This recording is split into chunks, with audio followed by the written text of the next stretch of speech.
Emily glanced at her father, confused. Dad, who is he? Richard didn't answer right away. He was still watching Eli closely, like a hawk, unsure whether to attack or protect. Just hear him out. He finally said. Eli stayed kneeling in front of her. Can I see your legs? Emily hesitated. No one ever asked that. Most people just stared, or avoided looking at all. But Eli wasn't staring. He looked calm, curious, and kind. She slowly lifted the blanket off her legs. Thin, still lifeless. Eli gently placed his hands just above her knees. His touch was warm, not like a doctor, not cold or clinical, just human. He closed his eyes. Richard stepped forward instantly. What are you doing? Quiet, Eli whispered. I need to focus. The room fell silent.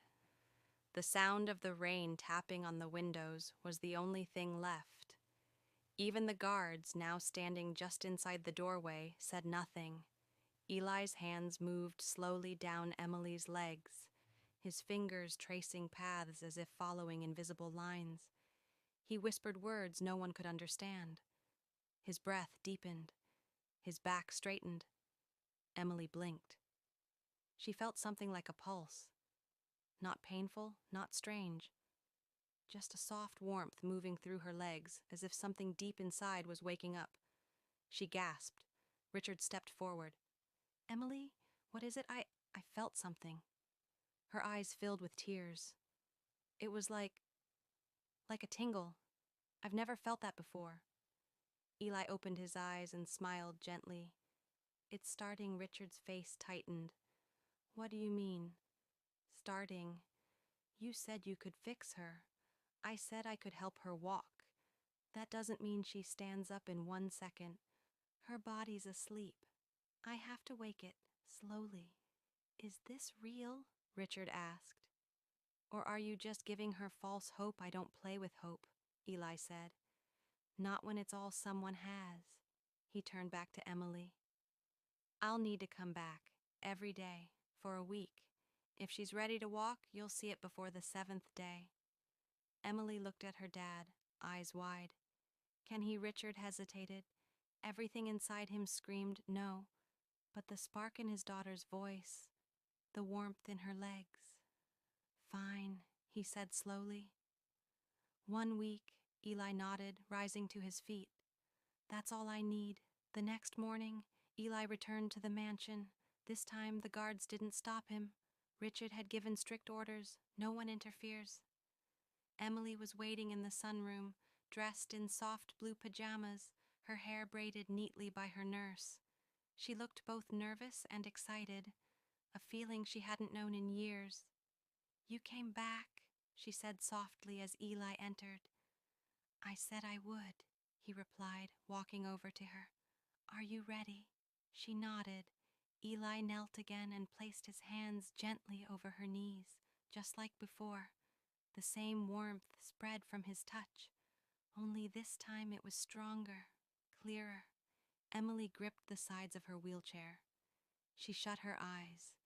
Richard watched silently from a distance, arms crossed. The boy was strange, yes, but Emily's color had returned. She laughed yesterday. That hadn't happened in months. As Eli whispered, Emily suddenly flinched. What is it? Richard asked, stepping closer. It tickled, Emily said with a surprised laugh. I felt something tickle my feet. Eli opened his eyes, smiling. That's good. The nerves are waking up. Each day, Eli came back. Day 3, Emily moved her toes. Day 4, she could wiggle her feet. Day 5, her knees twitched. The nurse wept. Richard said nothing, but the disbelief in his eyes began to fade. He started clearing his calendar, sat beside Emily as Eli worked, asked questions, watched carefully. On the 6th day, Eli walked in and said something new. Today she stands, Emily blinked. Are you serious? Eli nodded. You're ready? Richard stepped forward, heart pounding. Are you sure this is safe? She's stronger than she looks, Eli said, smiling. He helped Emily up, his hands gentle but firm. Her legs shook. She gripped his arms. Her face turned pale, but she didn't fall. Richard's breath caught.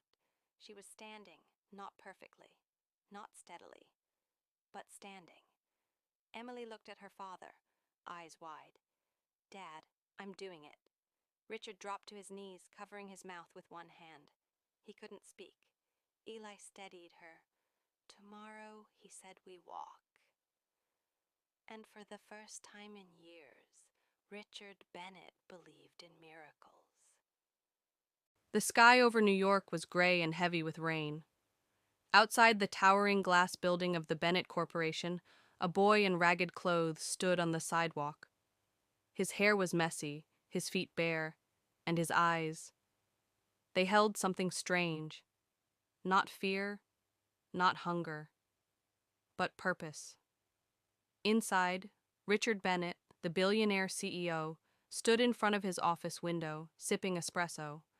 Life had given him everything: private jets, penthouses, and power. But what it hadn't given him was a cure for his daughter's condition. Emily, just 9 years old, had been unable to walk since birth. Doctors from around the world had tried everything: therapy, surgeries, experimental treatments. Nothing worked. Richard had spent millions, even flown in specialists from Switzerland. All had failed. Every morning he watched her being wheeled through the garden by a nurse, and every morning a piece of him shattered again.